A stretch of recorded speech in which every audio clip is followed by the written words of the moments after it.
Join Sean and Brad as they talk about sports and share a beer. From the east coast of Canada to the west coast of the United States. Over to you, boys.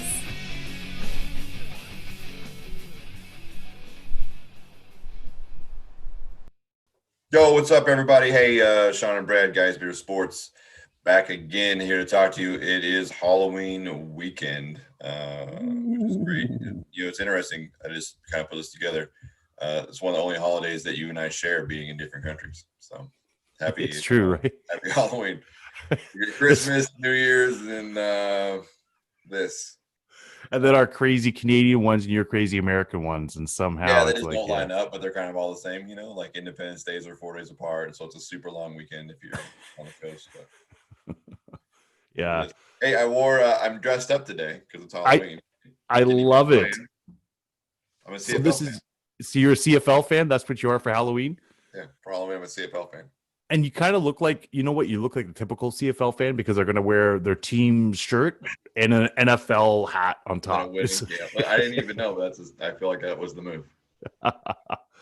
Well, I'm wearing, if you can see, the eternal Jim Brown jersey here from Cleveland Browns. So had to do it. Browns jersey I will not make fun of. So you're off the hook for the week.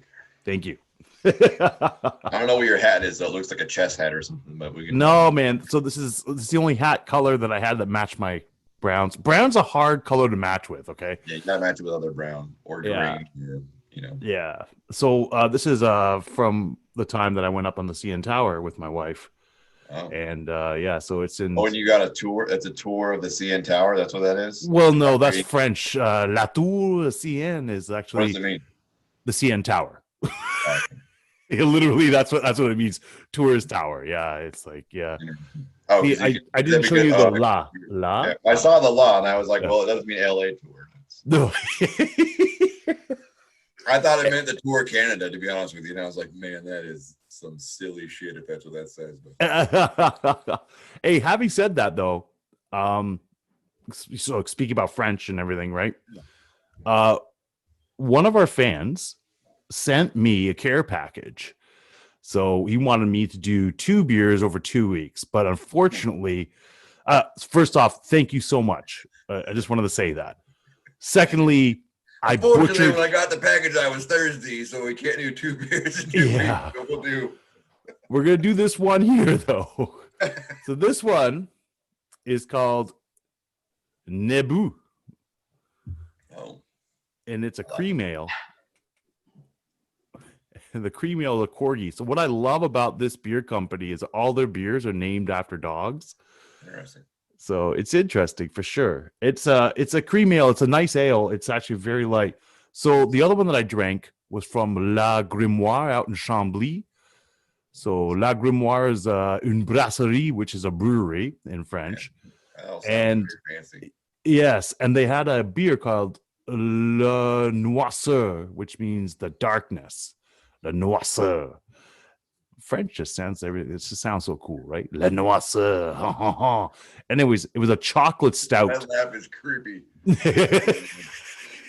It was a chocolate stout, and one of the best chocolate stouts I ever had. So thank you so much for those beers, Quebec. Yes, I love it. Quebec is doing some good beer.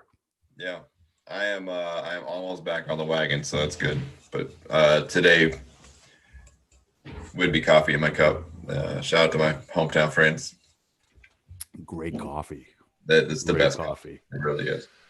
Yeah, I remember Whippy coffee, and you had to get it because remember Starbucks was just down the road too. You can go ahead because you're in Washington, but that's one thing you love about Washington is like there was little tiny whatever things just with people just baristas that are working there making coffees. There was coffee shops on every corner in every town, and it's weird to me when I go places and there's not. So the rest of the world should just get your stuff together and start getting together. That's just how it goes.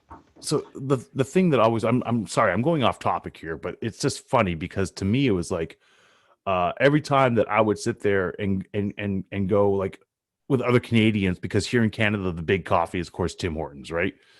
But after living in Whitby and like Coffee Town, right, in Seattle area, Washington area, you start discovering like what real coffee is, like real coffee. When I find myself in Canada, I'm gonna find a Timmy's and I'm gonna get a double, but it's not home. It's not home. It's not. I mean, a double has this place where it's supposed to be. Yeah, the same thing with Dunkin' Donuts. It's got its place, like I like Dunkin' Donuts when I'm in Massachusetts as well, but there's something to be said about Washington coffee. You could hate Washington, but that coffee, you got us all. I was in Nebraska probably, I don't know how long ago now. It's probably been 8 or so years ago. And I really needed coffee. I'm like, I'm on my buddy's. I was back there for a wedding. And so I get up and I was like, I gotta get some coffee. And so we jumped in the car and went to Dunkin' Donuts to get coffee. And I was so disappointed. Why were you disappointed? Tell me. It just was gross. Like it just like. So my wife finally found something I liked because I was there for a couple of days but that was like the only place to get coffee was Dunkin' Donuts, and so I had to go back there because I needed the coffee because that's my vice right now. Yeah, and always and so we finally got it figured out. But then it's also funny to me. My oldest daughter lives in Holcomb, Kansas, which is an hour from Colorado and an hour from Oklahoma, if you want to do the math of where it falls in Kansas, right? And so there's the big town there is called Garden City, and the only coffee spot, well, they have a better coffee spot now, I should say the only one, but until last year, the only place to get coffee was at a Starbucks and a Target. And so it was tough. Wow. But we pulled through and figured it out, and now we've got a real coffee stand, and it's it's pretty good. I forget what it's called. It's called Jitters or some other name, something like that. Yeah. So my wife would always complain every time we went to Tim Hortons that I would find it too, is that sometimes you get that double because I'll get my West Coast dark coffee. If it's Starbucks, that's great. If not, then whatever. I would get that, drink it, and be enjoying life because it was a good coffee. But sometimes you don't have the time, so you go to Timmy's, you go pick it up, and it does like she'll always say this, it's like it tastes like somebody smoked a cigarette, blew it into the filter. It just so you're just tasting like dirty cigarettes or something. That's the rumor, right? Because why people are so crazy about Timmy's is because they put nicotine in their coffee. I've heard that too. There's I'm not saying it's true. I'm just saying there's some real big Timmy fans out there that have to have it. Like some people have to have cigarettes. I'm just saying it's not. I don't know if it's the same. It's just similar. Yeah. It's funny. We've talked a lot about coffee here, but it's a necessity. That's just as I've been having like whatever medical stuff I had, and I haven't been able to drink on these pills that I've been on, and so. Coffee's just been the staple. But I did, Sean, get back on the wagon last night, and so I had a buddy come by, and I've been off my drugs for a couple of days, and so I thought I could have a beer, and he brought me something that was a 9.4, and so let me tell you, my tolerance is not where it has been. I was loose off of a beer, but I enjoyed it, and it went well. So if all things hold, then next episode I'm back to it. So. I got something to bring out. I'm excited to share it with you. And so fingers crossed. Sounds excellent. But until then, cheers. I love it. Yeah. So this is episode 14, and we're going to be talking about players. Athletes. I like athletes. Yeah. Athletes that have stayed beyond their expiration date. Yeah. And why we love them, right? We're and why the ghost of athletic past, maybe that's. I like that. Yeah, the ghost of athletic past. Yeah, that funky smell that happens when it's just like you stayed just a little too long. Have you ever put a shirt on that you liked and like you found it like maybe in a bag and like it wasn't dirty, stinky? But like it had been like it hadn't seen air for a while. And you thought you could get by, and then like an hour later, you were like, "Man, I need to wash this shirt before I wear it again." Yeah. That's what this feels like. And when we started talking about this earlier this week, it was Anderson Silva was the guy, right? That's right. That's what brought this whole thing around, because Anderson Silva, I'll always watch Anderson Silva fights. I think he gets his ass whipped tonight, but I was still going to watch because like he's the guy that I rooted for, and he was like a favorite t-shirt almost, right? And then I left it in the backpack for a while, and then now we're bringing him out, and maybe we should have washed it before we wore it, but and for me, it's Anderson Silva. He's one of the great fighters. Gary Payton's another one for me. I remember, watching Gary Payton in Seattle in his prime, and all of his trash talking, his being the glove, all those things. And then watching as he went to LA, and then he went to Miami, and being happy for him winning a ring in Miami. I remember watching one of the games of the finals in Miami, and he hit a shot, and I thought, if they win, at least he can say he participated. Like, at least he was in the stat sheet, not as a DMP. Not a Udonis Haslam. So yeah. Yeah. Well, I remember when Gary Payton went to the Lakers, and that was when Shaq was there and everybody was there. Kobe was there. Yeah. Everybody was expecting that was to be the championship. But I think that was the year. Dirty. Yeah. You're right. And that was the year that they still lost to Detroit, right? The Pistons. Yeah. So thankfully. Yeah. And Peyton was kind of a shell of us. Yeah. As I wanted Gary to win a ring.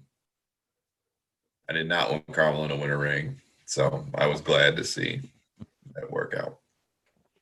Another one for me is also from a song, is Sean Kemp, right? And he's been in the news here, at least locally, starting his own dispensary and, I guess naming weed after some of his former teammates, which I think is fantastic. But, just like for me, I would drive by 75 dispensaries probably between here and his, but I'd gladly do it just because it's Sean Kemp. You know what I mean? Right. That's the guy, right? And I mean, even in some ways, I guess it's kind of like your Jim Brown jersey. Like Jim Brown is like that guy too, or even, I think I see other former players walk out on the field, and I think, man, like you are the shell of yourself. Like that's really unfortunate. But you see Jim Brown, and you're like, oh, thank God Jim Brown's still here. Yes. Well, you think about it with Earl Campbell. Mm-hmm. Yeah, I think we mentioned this in the podcast, just watching him come out there, and he played after the great Jim Brown played, and look at the damage that was done to Earl, and here's Jim Brown. He's like an older gentleman, and he's still walking down there, like I'm walking down there. I'm like, he still looks great. Oh my goodness, I forgot to mention, by the way, one of my heroes died. Sean Connery, died today. Your namesake. Yeah, actually, yeah. Truth be told, that's what my mom ended up naming me. Yeah, my wife. You. She's like, listen, I know we're supposed to change names when we get married. Your name is going to be Sean. No, my mom ended up naming me after Sean Connery, and man, I got a story to tell about this. I do, yeah. So back in try to not be snarky. Better not be what? I said I'll try to not be snarky. Okay, well you're gonna be, because it's just the way it is. But in 94,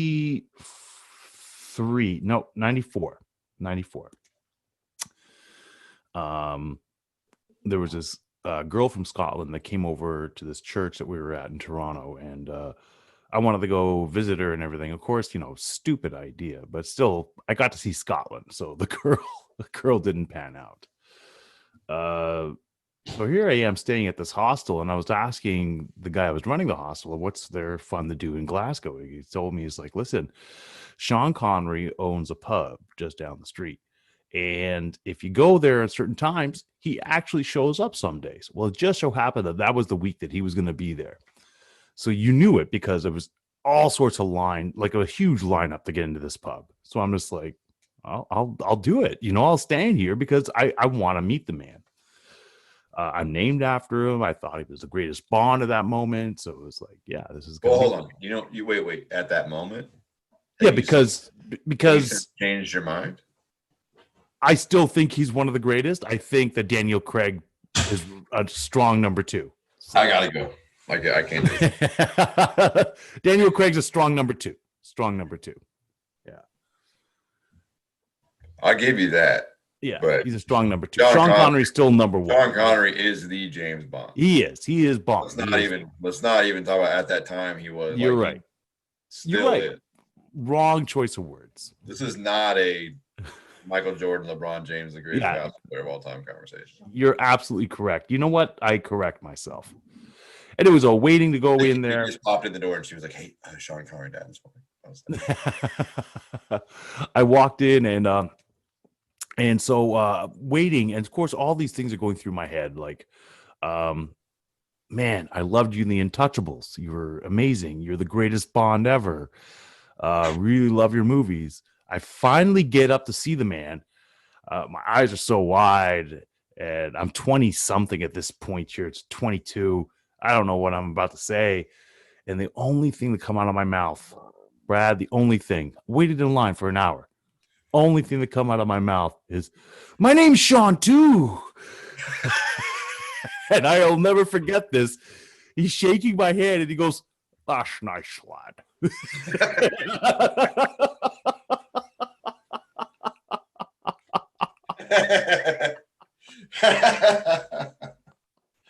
Oh, did you have to tell him like it's spelled the same way, or like? No, because that was it. That was all that came out. That I felt like he just thinks I'm a complete weirdo, so I'm just gonna walk over here now. While you're shaking hands, you're like, "Yeah, thanks." My name's Sean too. That's nice, lad. That's nice.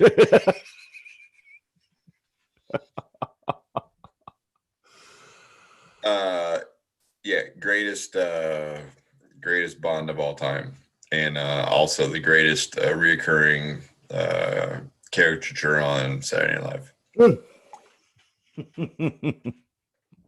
Absolutely. It's almost like we just lost a national, well, Scotland, I guess, lost a national treasure. I think we lost a world treasure. I think that's for sure. You know, and I feel so terrible to say this out loud, but I'm going to anyway. It's always so wild to me to watch people say, "Oh no, he died, like gone too soon." I'm like, yeah, but he was 90. Like, man, he did it. You know what I mean? Like this isn't, No, exactly. Away even at 40 or 50, like 90. Like we will all be good blessed. Life. 90.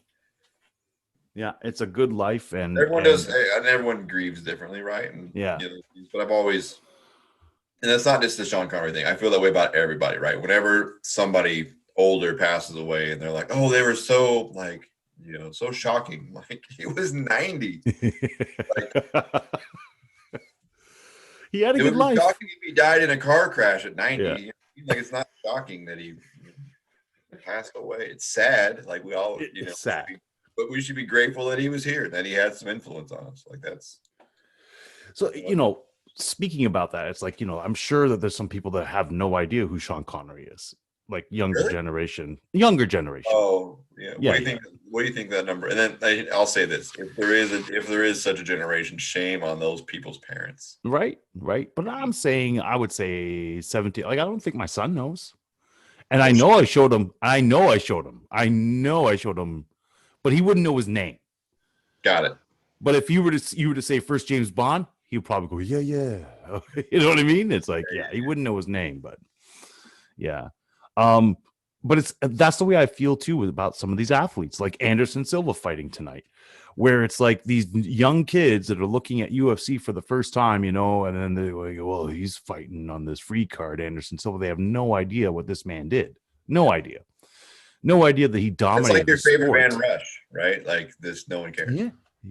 Except for what? How dare you? Yes. Rush. See how I got in there? Oh man. That's the holy trinity of all of rock. All right. Just as long as you understand that. I don't know. Yeah. Oh my God. I watched Metallica and the San Francisco Symphony do their 20th anniversary this week. So that's, for me, that's the pinnacle. But Metallica? Yeah, maybe. 20th anniversary? Aren't they like 40? They got to be 40. 20th anniversary of them collaborating with the San Francisco Cinema. Oh, I got it. Okay. 20th anniversary. Like they were, yeah. They were singing to our mothers back in the day. Like, I know. Yeah. So, I mean, have I told you my Metallica? My like the funniest thing for Metallica for me. No. Or like when I realized like how old their demographic was. I'm in Denver and it's like 2003 ish, maybe. Yeah. And we're there for the Summer Sanitarium concert. And is that Daisy? Is that your dog's name? Yeah. So I said hello. Yeah. And so Summer Sanitarium concert in Denver, right? Invesco Field or Mile High, whatever it was at that point. And it's like it's Mudvayne and Linkin Park and Limp Bizkit and Metallica's the headliner. So we're there and we're up front and we're getting after it, and it's packed. Like it's like the coolest concert series I'd ever have been to. And so me and my buddy, his also name is Brad, we're there. So the two Brads are up front, and our wives this happened to both be pregnant. It was my first wife, and they were in the off the side because they're good wives, and they went to the concert with us even though they're pregnant. And we're up front and just rocking out, and like you can say you want to say about Limp Bizkit live show, it was fantastic. Fred Durst is the performer. Linkin Park, one of my favorite bands. That is the douchiest thing I think you've ever said, Brad. The douchiest thing I've ever said? Yeah. I feel dirty that I said it. I was like, and like the douchiest moment of the whole thing is like at one point, like Fred Durst is like crowd surfing, and then he ends up in the beer garden, and like he jumps off of the crowd, like he's high, he's probably high, but he's also up above everybody. So he gets on a porta potty, and then he's like singing one of like, Rollin' or whatever one of their songs is. But it was a good show. He was singing it from the top of a porta potty, which I thought was fitting. Anyway, so we're watching Linkin Park, and like it's packed. Like it's unbelievable. Like we're on the field and it's like packed, and the entire bowl of the stadium is packed, and like you can't. It's like it's 100,000 people strong in this concert. It's amazing. And in between shows, the setup is like 45 minutes to an hour, right? Yeah. And I thought that it was busy at the Linkin Park part of the concert. They opened. They were like the last band right before Metallica.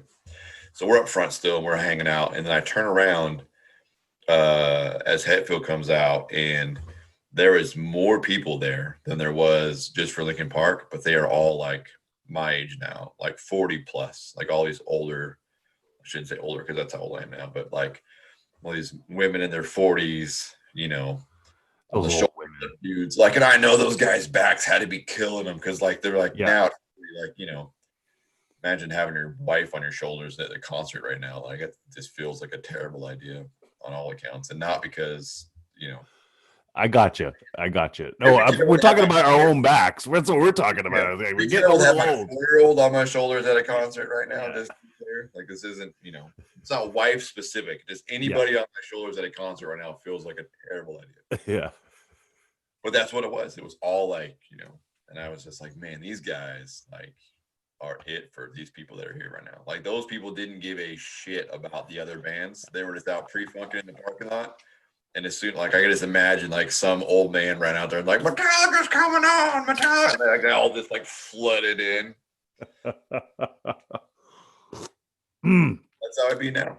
So, well, Metallica just gets at it, eh? It's like you just want to listen to them. It's unbelievable. And live, they're just unparalleled live. I think they're just. Yeah, I went to a show for Metallica in '96 out in Memphis, Tennessee. I was working for FedEx at the time, and it was during the Load tour when the album came out. And so Metallica, of course, had all those problems like Cliff Burton dying on the Master of Puppets tour in that bus. The Statue of Justice falling on Lars Ulrich in the middle of the concert, almost killing him. It's And 96 is like Napster world too. Yeah. that's it. Yeah. And then, of course, the pot flashes that happened in Montreal that blew up in front of James Hetfield and burnt him, right? So that's three major things during the concert. And here we are in Memphis and watching Metallica. So we flew in off the FedEx planes, right? And Memphis is the main hub for FedEx. Yeah. Just so happened Metallica was playing there. So we took the tour of Graceland, and then of course going into the show, it's at the pyramid that's there in Memphis. I don't know if you've ever been to Memphis, but it was in that pyramid shaped thing. And so we're in there watching the show, and I remember it's like, you're listening to all the great tracks like Trapped Under Ice, you're listening to Call of Cthulhu, you're listening to Master of Puppets. It's like, oh man, they're just putting it on. Then all of a sudden you see like this light's flickering, and then it just blows up, and then the guy goes up, like one of the stagehands goes up to fix it, then he falls. Then stuff starts falling. Then things are blowing up. Then the whole stage starts falling. You see security come up and grab them. The house lights come on. We're all there going, what's going on? What is going on? And 5 minutes later, Metallica comes back out. It was all staged. It was Really? just like, yeah, it was just something to like completely, because of all the mishaps they had. They were Great concerts. Poking fun at their mishaps. Yeah. Unbelievable. Yeah, it was interesting. I was watching. I had it on the TV. My buddy Matt had texted me and was like, "Hey man, like he lives in Kansas, and he was like, hey, because if you have PBS, like they're running it back right now, So I pulled it up and watched it, and then he was like, yeah, she was like, Hetfield's the only artist that I've ever seen that just looks like he's talking to the microphone when he's singing. There's no like, you can tell he's not vocally strained at all. He's just, that's who he is." Yeah. I thought that was an interesting point, and we watched, and I was like, yeah, that's pretty accurate. I just found that when James Hetfield started taking singing lessons, that's when Metallica's stuff started going a little off the rails for me. Gave him that terrible advice, right? Yeah. Like you were doing great. You were doing great just belting it out. Like, you want to level up by taking singing lessons. Like, yeah. Because that's when all of a sudden they're like, yo ho. That started coming out. Yeah. That's what they said about that's what they say about Charles Barkley. Charles Barkley used to be a good golfer. Have you seen Charles Barkley? Have you seen Charles Barkley swing now? Have you seen him? Have you seen those things? Well, it's atrocious. He got his crazy hitch in it and all this other kind of, so he took lessons. Is that it? Yeah. Is that what you're getting at? In the 90s, when he was in the NBA, they played a lot, and everyone said he was a pretty good golfer. Yeah. That's why he still enjoys to play. And then somebody in an off season, like 92, 93, somewhere in the Houston time frame when he's playing for Houston, talked him into getting lessons. And that guy just jacked his swing up, and he can't get it back. He's got and that's why he still plays, because he, you know what I mean? Like he enjoys it, but like he just sucks so bad. Like I'll find it there too. There's this great article that I read last week, maybe, or the week before in The Athletic about Charles Barkley's golf swing. And like, everyone's like talking about how like great it is to play golf with Charles Barkley, because he like sucks so bad. Like he just loses all of his money. He'll like bet you $100. You give him 10 strokes and you'll beat him by 20 or whatever. But like, that's the thing. They're like, man, you don't understand. Like Charles used to be a good golfer. Like he, not like pro good, but like, no, but good enough, right? Yeah. And then try to get better. And look what happened. When Shaq got a free throw coach and his free throws got worse, like as Shaq did, as unfathomable as that is. Like when he was in Orlando, he was shooting high 60s. See, Shaquille O'Neal is one of those athletes, man, that stuck around a little too long. When he was on the Celtics, it was just like, in Cleveland. Oh, right at the end. Yeah. It was just he had a terrible run, right? Where he went he was in Phoenix and then Boston. Yeah. And he did, I think, didn't he win a ring in Boston though? No. That was all KG, man. That was all Kevin Garnett. Wasn't he on that bench? Maybe if it happened later, because I don't recall it. I feel like he has a ring from a team that he was not like. Yeah. Because I know the Heat and of course all the Lakers ones. Yeah. I gotta look it up, because he was saying something to somebody about his rings, and they're like, you didn't even get that last one. Then that would be the Boston one because Cleveland didn't do nothing. Yeah, he went to Cleveland chasing that ring, right? Yeah. Oh no, I guess I'm lying to you. He only has 4. Mm-hmm. He's got 3 with obviously with the Lakers. LA. Yeah. Well, I mean, it's yeah, he's stuck around a little too long. It's the same thing with Brett Favre with his 5 retirements. It's like, yeah. Well, I mean, it only stuck around too long. We all still would watch him. He just wasn't productive. Who, Brett Favre? Like Hasselbeck did the same thing, right? Like, yeah. Well, Hasselbeck, though, I mean, here's the thing. You guys really thought that he was a great quarterback. Shut your dirty ass mouth. Got records in Seattle. Team records, but records still. That Russell Wilson just smashed, right? Yeah, in 3 years or whatever. Russell Wilson just smashed him, right? Yeah. Yeah. I just wanted to point that out. Thanks. Well, I mean, Russell's the greatest quarterback of our generation, so he's on the MVP. Absolutely. The fact that he doesn't have an MVP vote is atrocious, I think. Well, I think he's going to get some this year. Yeah, but in true Seattle fashion, we'll probably like fall flat in our face and he'll come in 3rd or something. Man, you got Carlos Dunlap there coming over. Yeah, remember I called it. I said that's what's you did. You did. Yeah. So far, all my predictions have been wrong except for Tua and Carlos Dunlap. So, yeah, those were good ones. Those were good ones. I got to be honest with you, Brad. When I was watching that Monday night game, I ended up going to bed. Was it the Monday night or was it the Sunday night game? Sunday night game that Seattle was playing. And I went to bed because I thought they had this thing in the bag. It was 20-7 at halftime. I'm like, oh, they got this thing in the bag. And of course, when I wake up, double-digit lead is safe in Seattle. Not even with your defense is terrible, like absolutely terrible. Yeah. DK Metcalf running down Buda Baker. Baker came out and said because everyone's on Ken Norton because his scheme is terrible. Mm-hmm. As the lay fan that I am, that's how I feel. And Bobby Wagner came out this week and said that it's not scheme, it's execution and effort. And I thought, well, I think one more guy rushing the quarterback. I mean, Seattle has I don't remember what the stat is, but they're really great inside the red zone. But the problem is that they give up to the red zone, and then there we are. And then Russell just played terrible on Sunday. Like, oh yeah, that's crazy. Uncharacteristic picks. That one that he threw that DK had that fantastic catch, rundown of Buda Baker. Yeah, that was beautiful. But the last one, it was a terrible throw. The last one that he threw to set up the game-winning field goal in overtime, if you go back and watch it, the receiver's not there. There's no, he threw it in between Tyler Lockett and David Moore, and neither of them are turned around looking for the ball.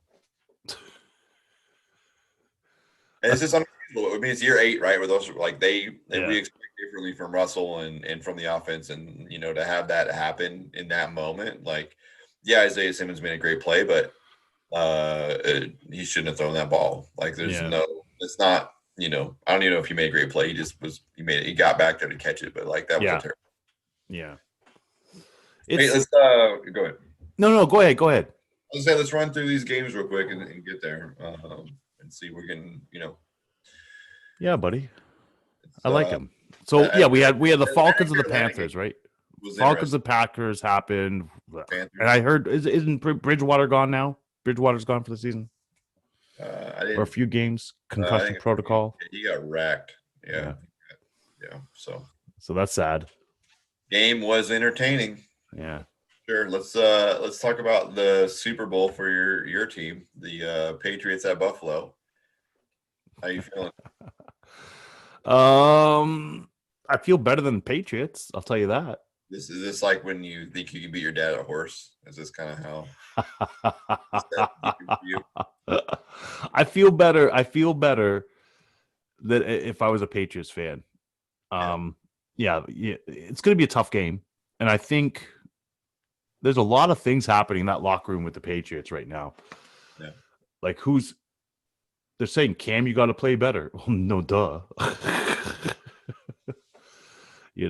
But maybe there's a point to be made that, Bill Belichick's going to go down as one of the greatest coaches, if not the greatest coach of all time. Yeah. But how much did those two need each other, Tom Brady and Bill Belichick. And right now, Tom Brady is just still working his magic. I don't understand. It's great. Yeah. Well, yeah,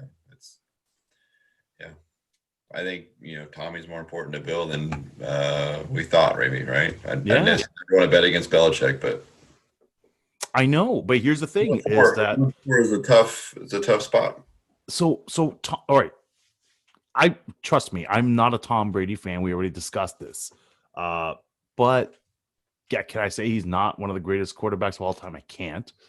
And this is proving it right now too, because there's so many people that were saying, "Oh, well, wait till he leaves Bill Belichick or whatever, or he'll retire. He's nothing without Bill Belichick." Well, I think he's proving a point right now, and especially at 43, proving a point. It's like, I don't know, boys.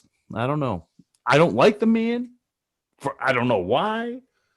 Maybe because he has everything, and I'm just like, damn you, Tom Brady. Damn you, Tom Brady. But greatest ever. I mean, you have to say it. Less dislike and more jealousy for Tom Brady. All right, so we got Vikings-Packers. Terrible game for the Vikings, I say. Yep. Packers looks like they're going to take that one. Yeah, I mean, Green Bay's hitting their stride, right? The receivers are pretty good and kind of getting healthy. And Minnesota's secondary is not. And you got to wonder about their pass rush, right? And trading away. And trading away Ngakoue? Yep. Yeah. And then I was reading this morning on their injury report is all their corners. And so good luck. Oh, boy. I think too that maybe they have 2 linebackers that have tested positive for COVID that are likely going to be in the game. So their defense is rough. Aaron Rodgers is playing hot. That defense is tough. Yeah. I mean, it's a rivalry game. I'm sure they're going to show up, but yeah, well, maybe, right? I mean, Minnesota is Minnesota. Yeah, where they roll. How do you feel? I think in reading this we can do as I wouldn't even want to call it research because it's what I do anyway. Is read all things NFL. It seems like the Las Vegas Raiders are the upset pick of the week for many of these national writers over your Cleveland Browns. How do you feel about that? I mean, yeah, buddy, I want the Browns to win, but the Raiders are a legit team. Okay, they beat Tampa. They brought it close with Buffalo. They're a good team, and the Browns are in it tough. And the Browns don't have OBJ, and the Browns don't have any way to deceive with any other options. So Baker Mayfield's going to have to play, or that running game's going to have to take over. One or the other. I think the way they win is feeding Kareem Hunt, and they got Nick Chubb back. I mean, so if you keep David Carr on the bench, right? I mean, it's ball control, right? If that's it. Cleveland can ball control, then there's a game. There's a definite game. Pittsburgh, Baltimore game of the week. Can we agree on that? For me, absolutely. That is a great matchup. I don't know why it's on the 2:00 window. That should be the because you're going to confuse everybody. It's the early window. I'm sorry, the early window. You're absolutely right. I'm still talking about Atlantic. So, yeah, you're there going, what are you talking about? Yeah. Thank you, Brad. Who has the kickoff at 2:00? No one is. Us here in Halifax. Everything's a little later. Early, yeah. So I mean that I don't know why it's in the early window. That is a great game, probably the game of the week. Yeah. I don't know. Pittsburgh remains undefeated. I don't know. So I was talking to a guy. He was saying, and it was interesting what he was saying as far as a whole entire plan of attack. It's like, he goes, if I was the Steelers, I would advise my guys to hit Lamar Jackson in the head, knock him out, so that you can get him out of concussion protocol. You get ejected for the one game. Oh, dirty. I know. It's like an 80s NBA philosophy. You know what I mean? It's like, I couldn't believe what was coming out of his mouth, but it also was it makes sense. I understand it. But that's, it's vicious. It's vicious. If you also think that Baltimore is going to stand by and not tee off on Roethlisberger, then yeah, exactly. They're not Dallas. No. Like if they think you intentionally go after their quarterback, they're coming after. Like that's just the way that's going to work. It's almost like Dallas. It's almost like when you're sparring with 2 heavyweight dudes that understand how to fight. You're like, I know I told you a story before. Chris Lieben used to date a girl from my hometown, and UFC fighter Chris Lieben. Yeah. One time he was here, and she came over to one of my buddy's houses for a little house party, and so we're all in the backyard. Lieben's there. My buddy Steve is, we call him Little Steve, but he's 6'2" and every bit of 290. Just this big, solid, grown ass man, and we may have been drinking around a bonfire, and those two decided to slap box, and so they were going, and Steve clocked the shit out of Chris Lieben, and he stopped, and he was like, "Hey man, you hit me like that again, I'm gonna fuck you up."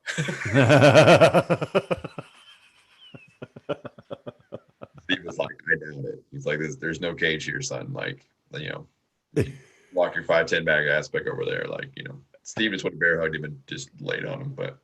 Anyway, but that's what it reminds me of like when you talk about head hunting quarterbacks and those things. You have to understand that like there's some real dudes on the other side of that ball going at your quarterback that are going to happily pay the favor if you want to get out of pocket. And it's also a rivalry as well, so it's like it's going to be a hard hitting game already. You know what I mean? Those guys are already queued up to go. That's it. San Francisco, Seattle is another game. Obviously, I'm interested in. I'm super nervous about it. Seattle can lose this one, man. Yep. Like this is a legitimate thing. It's a rivalry game, and the Niners have been playing some pretty inspiring football lately. And we always play division games at home terribly, and then we went on the road. It's dumb. Like it's against San Francisco and the Rams. It's both of those things. So it's the cards you've been dealt. Yeah, and for the first time, the Seahawks right now look like okay. So here's the thing. There's real quick time. I gotta handle something real fast. Hold on. Yes. Right.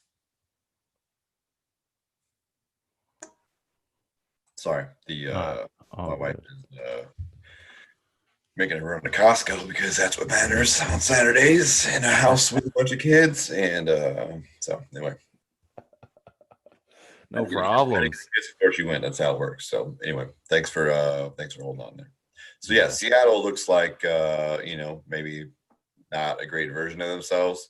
No, bringing back Alex Collins, who can't play this week, could be a couple weeks still. Just makes my spidey sense tingle that maybe the running backs aren't where they are. You worry about Rashad Penny being on IR still after having an ACL last year, not getting ready to go this late in the season. And really, Pete Carroll alluded to it in his press conference yesterday, but he's got the four-stringer DJ Dallas, the rookie, kind of slated to take most of the carries, and so they're going to have to get a little bit creative in the backfield. I'll say I'm excited. I'm excited to see, maybe we bring Tyler Lockett and put Tyler Lockett back there and him and Russell in the passing game in the shotgun and seeing what happens. Or maybe Russell throws it 55 times. Like who knows? So here's the thing. I'm just going to say this, and you're probably going to hate me for it. And you might be upset with me after I say this. Right. But the Seahawks, I think they have a false sense of pride right now into the season because they haven't played anybody that had a winning record yet. And the very fact that they lost to Arizona proves that. So to me, I think anyone with a winning record. No, they haven't played anybody with any winning record yet. I mean, Arizona, they played and they were 4-2 when they played. I mean, I don't know what your math is there, but for me, that's a winning record. Yeah, but you lost that game. You said played, and that's why I clarified. Oh, I'm sorry. The games that you won. Sorry. They haven't defeated anyone with a winning record. I'll give you that. Yeah, sorry. But it's true. I think now it's going to get tougher, and Seattle has got to get better on the defensive side. It's a real thing now. Yeah, it is. It absolutely is. Yeah, I'm not even upset about it. But then here's the schedule. 49ers. To Buffalo, right? Which feels like a win. Yeah. Oh yeah, sure. Rams, Cardinals, right? That ends up being tough. And then here we go. Then we go Eagles, Giants, Jets, Redskins. How does what? Feels like 4 wins, Sean. That feels like 4 wins. What is that? What? Who gave you guys this record? This whole entire schedule. And then we go. Then we finish up with Rams 49ers, right? And so that's the that's the spot. And so you're losing to Buffalo. sitting now at 5-1, right? It's not a far stretch to feel like 9-7 is an easy mark. That's all I'm saying. Oh my gosh. Yeah. And if we can, beat, the Rams once out of 2 or beat San Francisco 2, it's 10 wins, and that's a successful season. So you're going to have more than 10 wins. I don't doubt that. Yeah, I don't disagree with you. I'm just saying it's an easy road to 9. Yeah. So it's not far fetched for me to feel like 10 or 11 is the move, and then once we get in the playoffs, it's whatever. Who knows exactly? Yeah, we got the Sunday night game that I think, man, I don't know if this is appropriate or not, but I think the executives at NBC were really excited about the COVID test that the Raiders had last week because they could flex in a better game. I want to say that the NBC execs would wish a COVID crisis for Dallas or Philadelphia, but I bet they wouldn't turn it down. Yeah. No, this Sunday night game is garbage. Yeah, it's gross. Yes. Why would you not have Pittsburgh and the Ravens on that slot? Nobody wants to see the Cowboys and the Eagles. I guarantee you that. NFC East stinks. Yeah. Like, okay, you're going to get a playoff spot. Do you deserve it? No. Not even the fan bases want to watch that game on Sunday night. No one wants to see it. Not. Like, Dallas is going to be on a third-string quarterback. And what? The Eagles now can solidify their playoff run. Yay. Yeah, exactly. Thank you for the look, Brad, because it's exactly what it is. It's absolute garbage. Tampa Bay Buccaneers against the Giants on the Monday night game. Come on. Are you kidding me? That could have been early window. In what world that was ever a good matchup, the Tampa New York game. I mean, I get the Dallas Philly looked better when they were making the schedule last year, but Tampa and the Giants, when was that? Where's the match? Where's the drama? Where's the matchup? There isn't one. It's terrible. It's a garbage Monday night game. It is a garbage one. We'll be live to talk about before it happens. We'll talk about absolutely Sunday. We'll be happy to talk about that game because you know what? As terrible as that matchup is, it's still better than watching anything else. Yeah. So I'm going to tell you the games I'm wondering about here. So just give. Sorry, I'm a train wreck today. That's all good. No, the games I'm wondering about here. Okay. The games that I am now intrigued about. Well, Chiefs, Jets, no, I'm not intrigued about that. Chiefs are running over the Jets all day. Titans, Bengals, listen, Joey Burrows has been looking solid every game. And I think he could pull one out. I don't know if it will be against the Titans. How far away are you from buying a Joe Burrows jersey? No, I'm not going to do that. I feel like it's close. I think that if somebody sent it to you, you would wear one. Oh, I wear it. Yeah. I'm not going to go buy it though. Not yet. I can feel it. I can feel it. Listen, he's been a good quarterback on a crappy team. Yeah. So here's the ones that are getting to me, okay? That I'm really I'm wondering about here now then. So Saints Bears, because what's happening with this quarterback situation? I've been hearing stuff about going back to Mitch Trubisky. How are you going to play flip-flop? Listen, what Brian Greasy said about Nick Foles on national TV, that Nick Foles knows when Matt Nagy calls plays that they're not going to work before they run them. That's sad. I get that Nick Foles came out and said that was a miscommunication and not what he told him. Right. But if you're Matt Nagy, you got to wonder what Nick Foles was saying. You don't know Nick Foles. Nick Foles for 2 months. Yeah. Yeah. He had sweaters longer than that. You know what I mean? You're just giving one moment here. Yeah. So we just keep it rolling. The Matt Nagy thing was a little bit crazy. It wouldn't shock me to see if he goes back for Mitchell Trubisky. This is also a complication of us talking prior to going live and Sean having a beer and then having another beer. And so this is what's known as the 2-beer P. And so that's where we are. My for the record, my step aways today have all been from family related things. Sean's are a bladder thing. So he's getting close to 50. He's in his mid-late 40s. So it's got that. So while I have you, let's talk about Monday night. Right, Tampa, New York, kind of a snoozer, but we will be having a hot take from our buddy Reed and Sean, whose teams are going to play each other.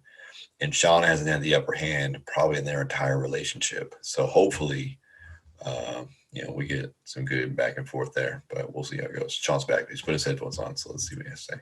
Hey, man. Hey. What's going on? I was just talking. That's all. You're going to force me to listen to this later, aren't you? Yeah. You're going to have to cut it out or you're going to have to leave it in. It's up to you. All right. Okay. I also cut a Monday night promo. So you have to decide, What's this? What is this way? Okay. I'll listen. See if it's worth it or if you got to cut it out. So this really sucks. I don't know what's going on. I feel like everybody else knows, and I'll find out here shortly after. Yeah, blame your bladder. Crazy. Look at you with your smirk. You're so happy. I just like to take opportunities. That's all.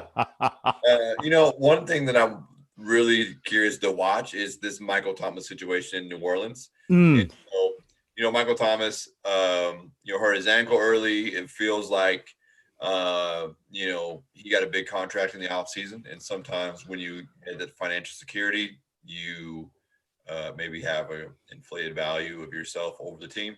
Mm-hmm. I don't know that for sure, but it feels like that's what's going on. New Orleans suspended him for a game and came out. They could have brushed it on the rug and said that he was still injured, right? Yeah. He came out and said, no, he could play. There was a fight this week. He's going to sit this one out. And then the next week, he has a hamstring injury, which I always feel like hamstrings are a bit, like they're possible, but they're also the ones that linger. And I always kind of wonder about them because to me, it feels like when there seems to be some conflict with a player, the hamstring is usually the issue if they're sidelined. And we're seeing it again this week. Michael Thomas, there's some rumors that maybe he can be available by a trade, which is crazy when you talk about one of the top receivers in the game. I'm surprised. You know what I mean? Yeah, it's legit. In your gut, do you feel like Michael Thomas has played his last game in a Saints uniform? Do you think he gets moved before Tuesday's trade deadline? Tuesday's a big day. Tuesday's a really big day. Mm-hmm. And it has nothing to do with an election. It's because it's the trade deadline. I love that. Oh, that's good. Listen, I think the Saints would be, how can I say this professionally, morons to trade away Michael Thomas. But they know him best. They do. But here's the thing. Okay, let's say you trade him. I don't think this works out for anybody because you're not going to be the same learning a whole new scheme going somewhere else. But he's on a deal, right? Like you've got him for 4 more years or 3 more years, whatever the contract is. I don't know what's going on in the locker room. So if you're New Orleans, or New Orleans, as my friends like to say, if Drew Brees is out after this year, and you've got to rebuild a little bit because Jameis Winston's not your guy, right? And Taysom Hill is as great as a player as he is in a gadget. He's not a starting quarterback in the NFL. Yeah. If you can shed salary now, and you could have the money you would have given Drew Brees and the money you would have given Michael Thomas, and that allows you to be a player in the free agency for next year to pick out somebody, do you pull the trigger? Man, who's going to be available next year in the free agency market? You could trade. You can do all kinds of stuff. I know, but all I'm thinking, if you get a number one and a defensive star, you still got Alvin Kamara, you still got Emmanuel Sanders. You've got all these other weapons. So look who's up there right now as the number 1 draft pick is Trevor Lawrence, right? Yeah, already said he won't play for the Jets. So, that to me, that's your only move if you're going to do that there, because once he retires, I would want somebody like that to take over that football team. Yeah. It would be easy walk-in for him, Yeah. easy fit. All right, But so that's stop dancing probably around not it. going to happen. Michael Thomas, last game in a Saints does he ever play again in a Saints uniform? Yes or no? I'm going to say no. I might be completely incorrect, but I'm going to say no. It's 50-50 ball at this point, right? It is. Yeah. Rams Dolphins. Buddy, you called it. Tua. Going to Tua. This game interests me. Yep. It does. How many Rams sacks does Aaron Donald have? Remember when I told you it's like, yeah, I told you that he never sacked Nick Foles. It looked like it's like, I will sack him many times. Got him. How terrible was that? I sent you that story. We'll talk about it. This guy has a DraftKings bet going, and he got a sack at towards the end of the game, and it notified him. Who got the sack? It was like one of the. I think it was a Bears defense, right? Yeah. Bears defense got the sack in the game on Jared Goff. Yeah, and they recorded it as a sack, and they notified him that he had won $1 million. Yeah. He has the screenshot, texts it to his family, was all excited, takes his dog for a walk just to kind of just kind of get himself together, comes back, logs in again just to see it, just to because we won $1 million. Like that's beautiful. I want to see it a few times. And it says they took the sack away. Some guy decided that Jared Goff became a runner and not a passer. So therefore, it wasn't a sack, it was a tackle for loss. That's crap. That's crap. It's still, if you're behind the line. So then he becomes, I forget how many, 1 of 20. And instead of winning $1 million, he was in 6th. He was tied. Yeah, he was tied in 6th place. I remember reading that. He won $3,600. That's ridiculous. From $1 million. I've always thought that a sack, it doesn't matter. That quarterback is running or scrambling, whatever. If he's behind that line of scrimmage, it's a freaking sack. I've watched the NFL for 35 years, and I never knew that the sack was up for debate by some guy who was watching. That's crazy. It's some freaking nerd is what it is, sitting there with their analytics. It's some freaking nerd. Hey, listen, I love nerds. Don't get me wrong. But let me tell you something. You are ruining my sports. Yep. No place for it. Listen. Right now, analytics is under a lot of investigation right now. Well, investigation. Listen to me, all 2020 here. It's under a lot of scrutiny. The CBI? Yeah. It's under a lot of scrutiny. Is there really a CBI? California Bureau of Investigation? Well, I meant Canadian Bureau of Investigation. Well, no, that's called we're different there. Is that called the Mounties? No, the Mounties is the RCMP. Yeah. The Royal Canadian Mounted Police. We always get our men.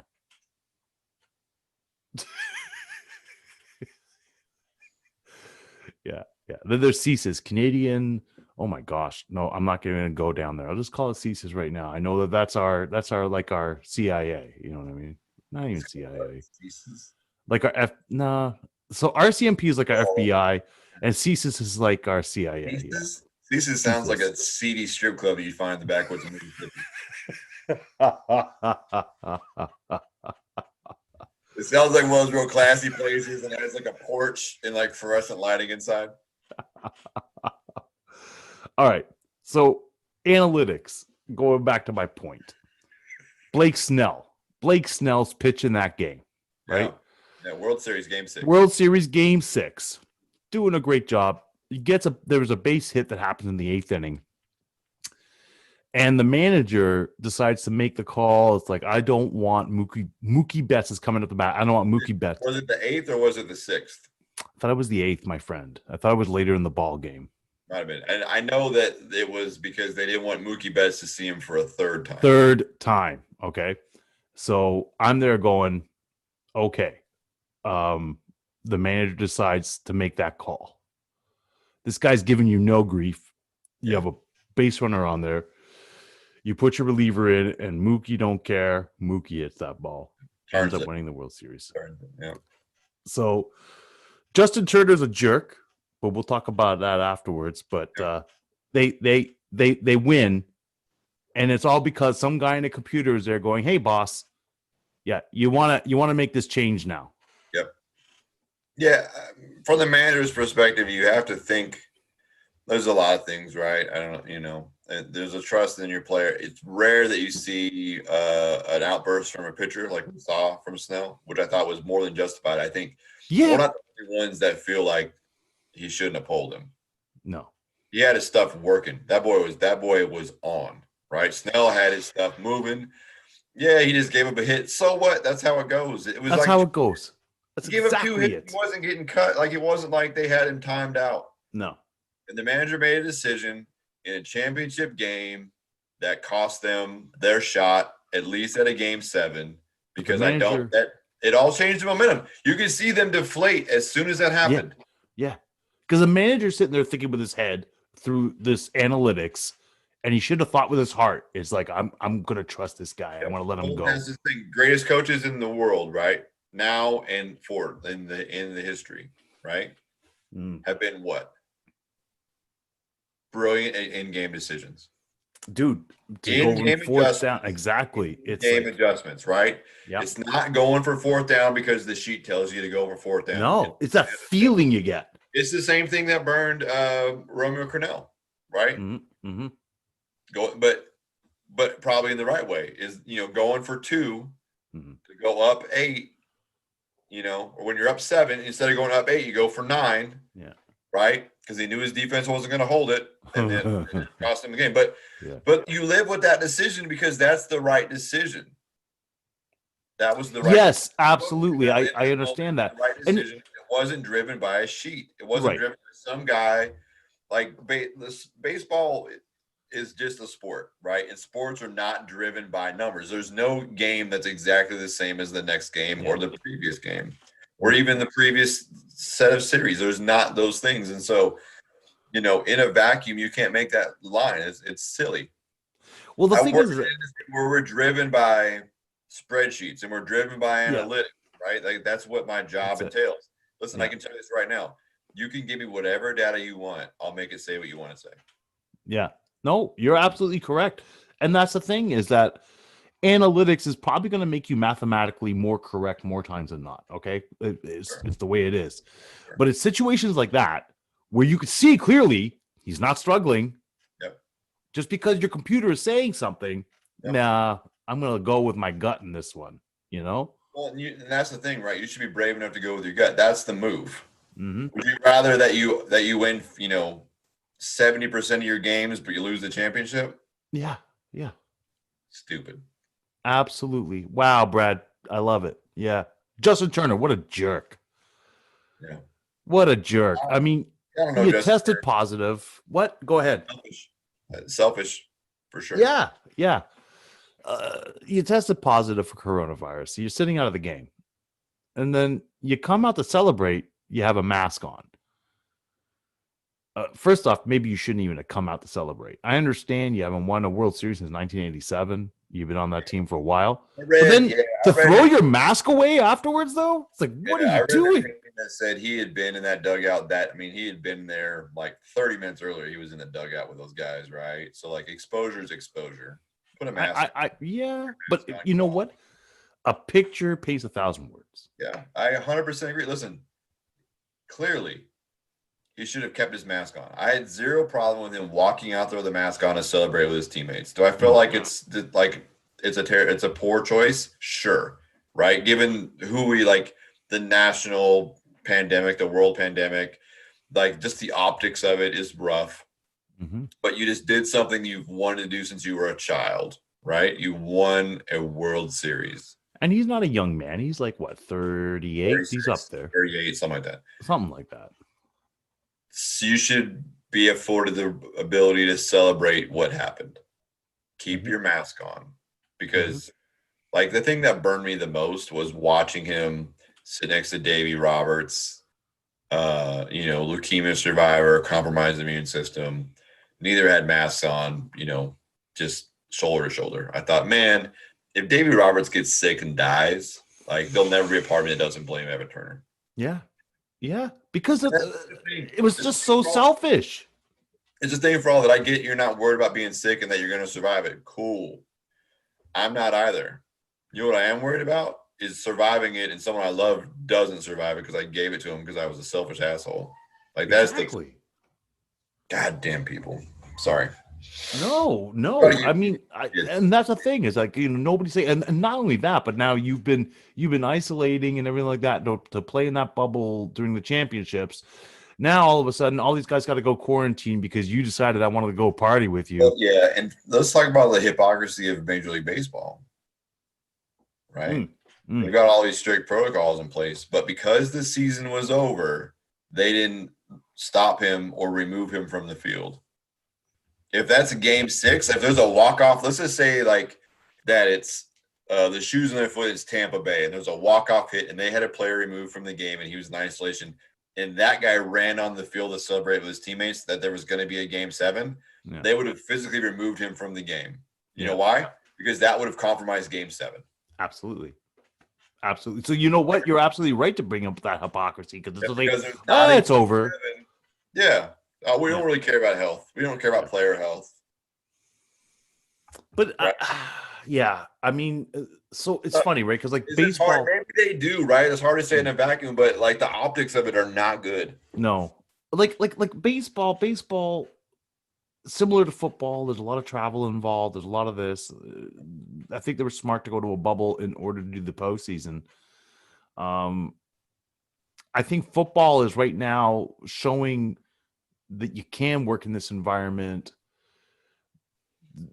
There's a lot of games and a lot of moving parts, but the very fact that these guys could still go out to eat when they're going to different cities, it blows my mind. It's like, listen, I understand you're human beings. You need to go out, you need to do things. But at the same hand, as a military member, when we're getting ready to do stuff, especially in this environment, you have to quarantine. You have to get ready, and then you're in that area there. So I mean, yeah, it sucks. The 17 weeks that basically you really shouldn't be, unless you're in your own practice facility, you shouldn't be going anywhere. Yeah. Well, and that the thing that I've said consistently through this whole thing is this, and I think it fits everything. You being a military member, me being a civilian, them being professional athletes, all those things, but at the end of the day, right? All of those roles we play are because somebody gives us money. Yep. Mm-hmm. So to get the money, you have to do the thing. Yep. And that thing is protecting the interest of the organization. Absolutely. Which is games. It's being able to deploy and go on missions and protect the freedom of the world. It's all the same. Somebody's paying you to do this. Yes, and you got to do it to the mission. Exactly. So you need to be able to do it. Yes, and exactly, but not compromise anything. If it affects your personal freedom, right? Cool. Don't take the money. But that's it. It's very you can easy. Remain free and do that. Absolutely. Personal freedom. It's not. It's, do you want the money? Oh, you do? These are the rules. That's it. And it works. It works in every aspect of. It works at every level. If you don't want absolutely, you don't have to do it. Yeah. If you want the money, you have to do it. That's the thing, right? Everyone's like, well, like they're saying I have to do it. No, they're saying if you want the thing from them. Yeah. Understand that. Exactly. If you want to get paid, this is what you got to do, and you know what?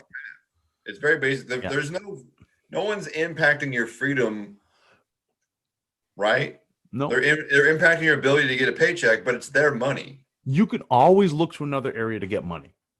You could always say, no, I don't want to do this. Like there's a big conversation, down here about capitalism, right? And businesses are requiring people to wear masks to come inside, and it is upset a lot of people. Well, we're doing that here. Yeah. But they're like, I have a freedom. I should have the ability to decide whether or not I get to go into your store with or without a mask. I say it's similar to no shoes, no shirt, no service. That's it. If I want to go to McDonald's, but I can't because I'm not wearing a shirt. Mm-hmm. I can either put a shirt on and go to McDonald's, or I can go to a restaurant that allows me to go in there without a shirt on. Yeah, that's exactly it. There's a transaction. Anytime there's a transaction, right? Anytime there's a goods and services transaction, You can't dictate the terms of that service. That's right. It's agreed upon. Totally agree with you, because it's like, listen, that is probably the greatest representation of freedom that there is. Like, okay, they're telling me to wear a mask. For me to go in there, I need to wear a mask. I don't want to wear a mask. Well, they have the right not to let you in. Yeah, that's as simple as that. Nobody's infringing on your freedom. The thought behind that is this, right? Is that they would rather not have your money than be exposed to whatever may be in your mouth. Legit. And you don't know what these guys, if they have elderly people living with them, anything like that. So it's just like, come on, man. Know, right? Like, that's just the thing. Yeah. Yeah. I don't know how we got on this topic, but it is a good topip. It is a good topic. But I think it's because it's what happened against sports. We're talking about Evan Turner and that, just the jerkiness of that, and he doesn't have a soul anyway. So wait, is he part ginger? Part ginger? Have you not seen that guy? Part ginger.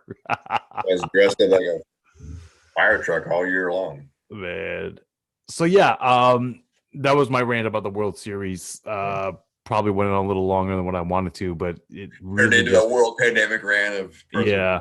You know, I want to get onto these less silly. Maybe that's what we need from the world, right? Is like, if we just be a little less silly, a little more grace, a little more understanding. But at the end absolutely, of the day, you know, like we need to be more understanding. If we're more understanding about somebody else's situation, it's just like you don't know what they're going through.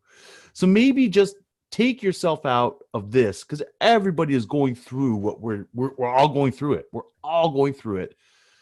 Somebody might be dealing with it a little bit more harder than what you are. We're all struggling in some world in some way. That's it. The thing that continually stood out is, we'll save it for a different time. I can't. There's nothing to do with sports. Go ahead. I'm good. I'll be fine. All right. Like for me, it's all about, how do I want to be treated? And if I want to be treated that way, that's how I want to treat other people, you know, because that's the golden rule. Kindness matters, right? Kindness matters. You never know, like, what your smile does for somebody, or the nice thing you say to somebody, or how, like, you don't take things personally, you know, and whatever. You just don't, you never know. Like, we just experience people in a vacuum, right? That's it. I was talking about, that was something I had a conversation about yesterday with somebody, is that that person unfortunately had to put their pet down this week. And she was telling me like, it was difficult that it happened on her lunch break and she had to go back to work, but she just was able to deal with it. But like this, and then go home and handle her emotions. That's just how she operates. Right. And, we just talk about that is like illuminated again for me. Like, you just don't know interaction, what someone else has just walked away from, or what they're processing, or what they're thinking about, or, all those things. And so approaching the world with kindness is that way. And, what you get out, you get back in. And, I think, at least in my house, that's how we try to approach everything. We try to like not overreact. Some we aren't great all the time, right? Obviously, but, we try to be kind to people. We try to go out of our way to thank people for things, show gratitude in those. And we try to emulate that with our kids, and, and we consistently get that back. And we also hear from people, later down the road, like how those things impact them. And so which makes us feel good. So there's like a trade there for us. I think that's so just true. And, you and Joanna live that way also, right? That's just the thing is, we're all trying to be better for the greater good. And that's what this divisive pandemic kind of has brought out is, there's community folks that just want to be, are okay with maybe it not being ideal for a period of time, as long as it's a benefit to other people. And then there's some people that, maybe in their heart of hearts don't really live that way. They might say that they do and even feel like they do, but at the heart of it, it's not. Like what I was going to say earlier that just gets me on a rant is just this. I read a couple of studies now that have said, in the summer, as the cases started to drop and those things were there, that if at least in America, if we would have committed to 3 weeks of all wearing masks and all social distancing and not going out and not having, gatherings and doing those things that people, insisted on doing, that we could have really eradicated this and not had this wave that's coming. And maybe the good news is it feels like the wave is coming and the deaths are down, but that's still an unknown. Because that's going to be. But I just tell you, as I watch this world, as we go in the dark and we see like the people saying it's going to get bad again and all those things, like I think about those 3 weeks, and I think about if we see something similar to what the Spanish flu was, well, like this, the back end of that pandemic was tragic for loss of life. If we see that, it's going to stick with me about the people that, decided that they needed instant gratification as opposed to putting it out. And I'm an instant gratification guy, right? Like I won't even buy things if it's not going to ship overnight because I got to have it now. I bought it, but I'm the same way. But at the same hand, though, it's like just trying to live something that it's like, understanding how other people are living through this right now. And it's like, I just want to be able to bring some joy into people's lives. You know what I mean? As opposed to just, hey, this is happening. Do you know this is happening? You know what I mean? Like it's like, this is happening. We should all be talking about this. Yeah, that's the thing, right? I think we both feel like we're called to be salt and light to the world, light in dark places and salt for bland things, and understanding what that means. Just if I could encourage anyone, just be a better version of yourself. That's it. Won't be that way every day, right? But just every day, try to be a little bit better. Just be consistent, man. If we could just be consistent as people, what a difference, right? Like it's so crazy to me just how much just paying attention to walking around and watching like people not interact with other people, like just not being willing to smile at someone or to thank them for something for the effort, right? I think like one of the things I've noticed become more predominant and as I'm out with other people, is them not willing to show gratitude for people that are providing a service if it wasn't up to your expectation. You know what I mean? And like I started telling people, when I would go to the grocery store when things were, pretty locked in, I would just thank them for being there. And I still do that. I think, the restaurants that I pick up takeout from, hey man, thanks for being here. Like I appreciate it. I totally agree with you because little things, because I know what it's like to work in those worlds and not feel appreciated. And to feel like, you're always on the end and they're always getting the brunt of somebody else's bad day, or I can't believe you're making me put a mask on, or I can't, all these stupid ass things. And like, who cares? Like, who are you to, anyway. No. Hey, listen, I totally agree with everything you're saying. I think every grocery worker or cashier or everybody is just like, thank you so much. Cause I know I'm wearing my mask. I don't feel comfortable. To be like, hey, thanks for being here. Like I know this. I realize that you need the money, probably, right? But like, still, thanks for showing. Who cares? You need the money. Everybody needs the money, right? But the thing is that you're there and you're doing it. I'm there. I put on my mask. I complain. I'm putting on my mask, but I put it on. I go in. I go start shopping.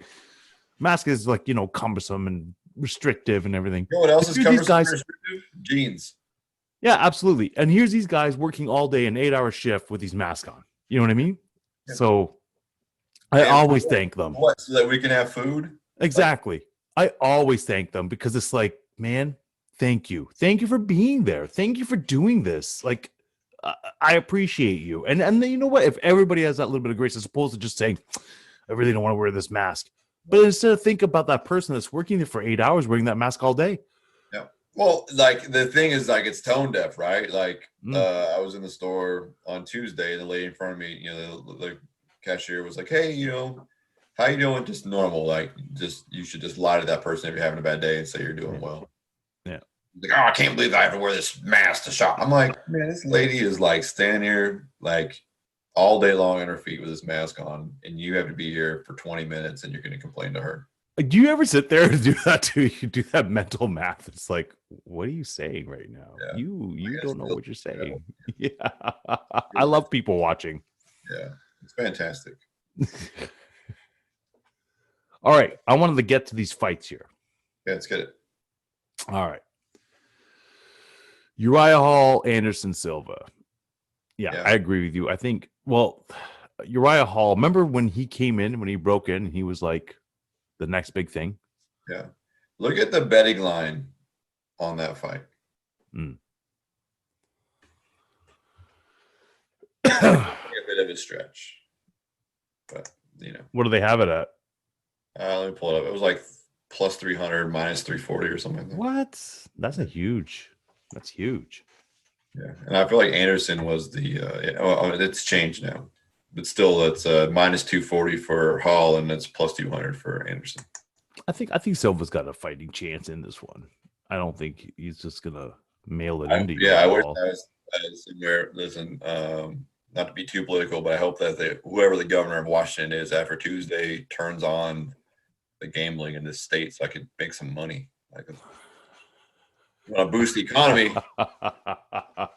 Vote for that guy. Let's go. I can't so frustrating. I don't know what you guys. Yeah, I know you guys can gamble. We gamble up here. Yeah. But we're Canada. All the apps, they're like, oh, DraftKings, you get free with your first. And I'm like, I try to log in, and it won't let me do it because it geocaches me from a state that doesn't allow it. I'm like, you gotta get a VPN that jumps you somewhere else. Now you're thinking. Anyways, Anderson Silva. I'd put some money on this. I'd put some money on this Silva fight. I think Silva got a chance. Yeah, I think that he's proud enough that we're going to see a really good version of Anderson. Well, he's calling this his last fight in the UFC. Yeah, he's saying this is his last fight in the UFC. So we're not going to see the filling out process for 2 rounds like we've seen in some championship fights. I think we're going to see a motivated Anderson Silva. I think there's an outside chance that he doesn't win. There's probably not outside. Of course. I'd bet though. I'd bet it. I think of all the fights on this card, I think it's the one that I would bet the most. That's the one I would best. Yeah, absolutely. And I think so here's the thing: it's for you young kids out there that are listening and everything, is that Silva at one point in time was the man. Anderson Silva was the man. I mean, he ended Forrest Griffin's career. Yeah. He did things. He beat Forrest Griffin so bad that Forrest Griffin left the ring. Yes. Just walked out.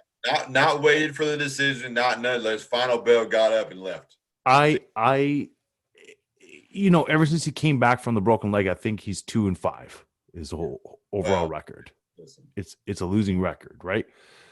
But he's a great, and you have to understand if this is his last fight.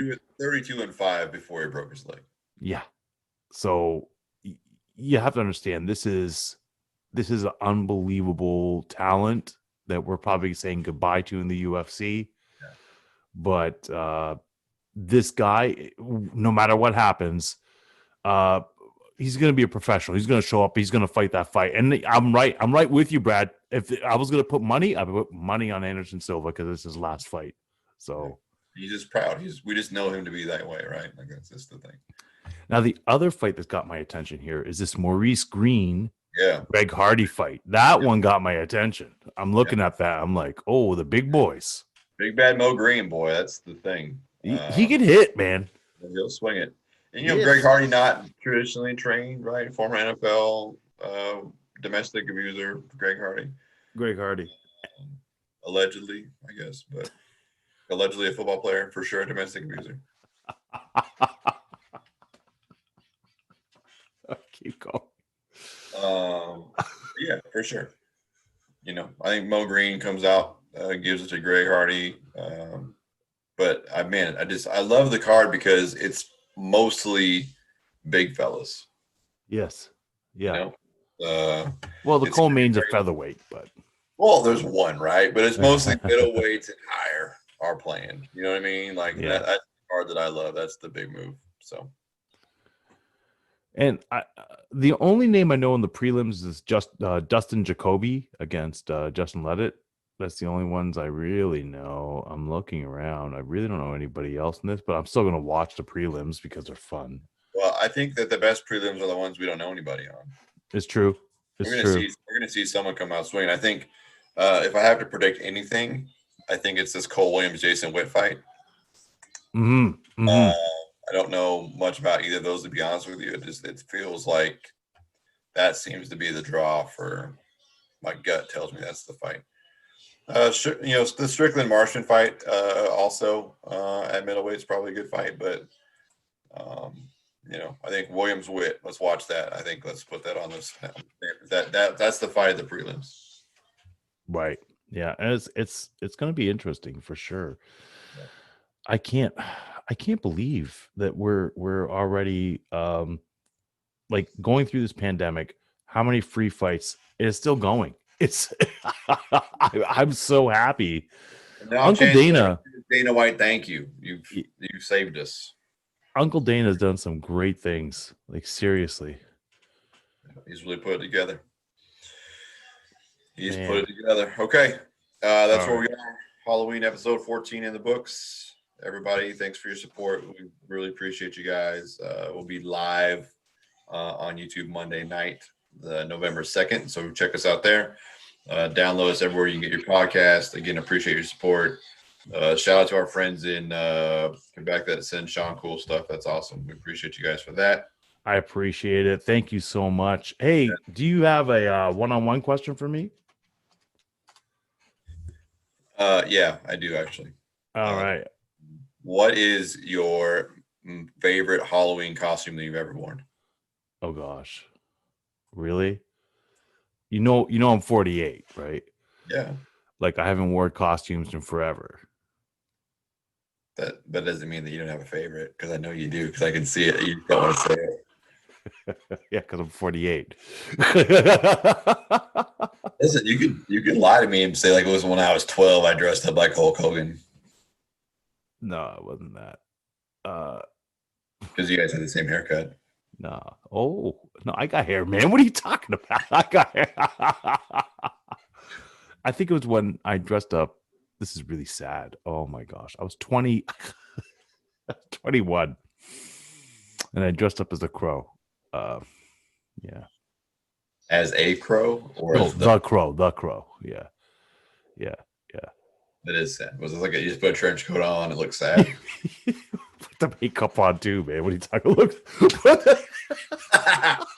Yes. Yeah.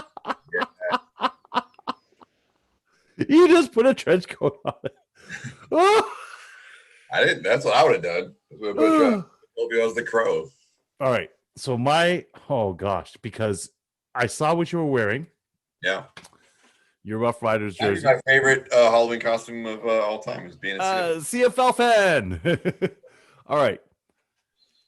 My question to you, Mr. Sports fan, do you know what a rouge is in the CFL? Every roster.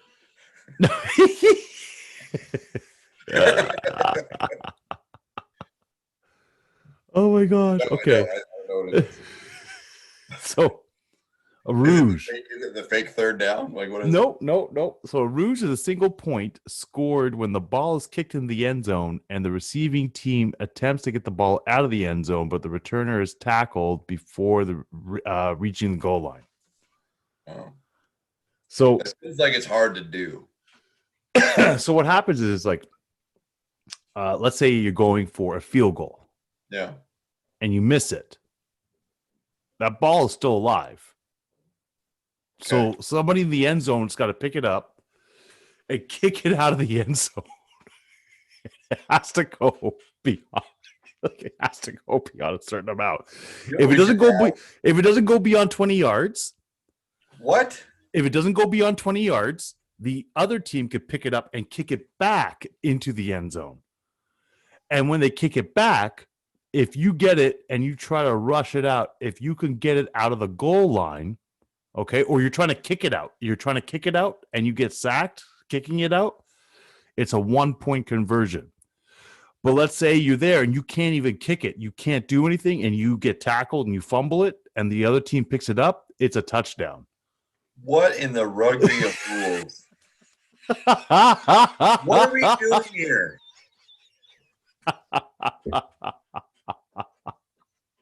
Listen, we just need to have a segment called Sean Explains CFL Rules to Brad. I don't know. I don't know. I don't get it. Listen. Here's what I think happened. I think that some good old boys, right, had some Labatt's on the porch. And they were watching rugby, and they went home and like, I know the CFL is allegedly older, but whatever. Like, they just dreamt this thing up, and it's become the game. Because it feels like every time we talk, there's like, like in Uno, you have like that blank card, you could write some dumbass rule on it. Yeah. That you always have these Uno cards that you're flipping out. And you're like, no, this is a rule in the CFL. All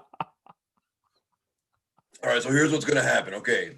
Both cheerleaders are going to do a pyramid, and the first one that get knocked over gets half a point. But if they both fall at the same time, we both get a point. I'm gonna look up some stuff about.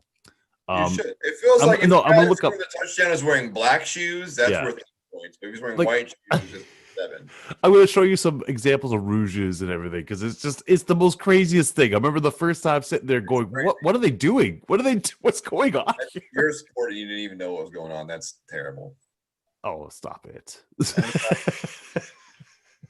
Stop it! Oh man! All right, hey. Thank you guys so much for the support. Keep following us. Apple Podcast. It's been awesome. Yeah, Brad knows what a rouge is. It's been the best thing to come out of the pandemic is this conversation. Brad knows what a rouge is. It's awesome. I know what a CFL rouge is now. I knew what a rouge was. You're making up words. It's like talking about. You've listened to the podcast, but now it's time to visit us in our virtual sports bar. Get all of our info at guysbeersports.com, where you can find all the ways to connect with us. Watch for live conversations with Brad and Sean that happen throughout the week, and join in with your favorite local beer. You can share your thoughts in the conversation comments with your own uploaded videos, or even join us as a guest live commentator. The GBS Virtual Sports Bar is open for business. Come on in, boys and girls.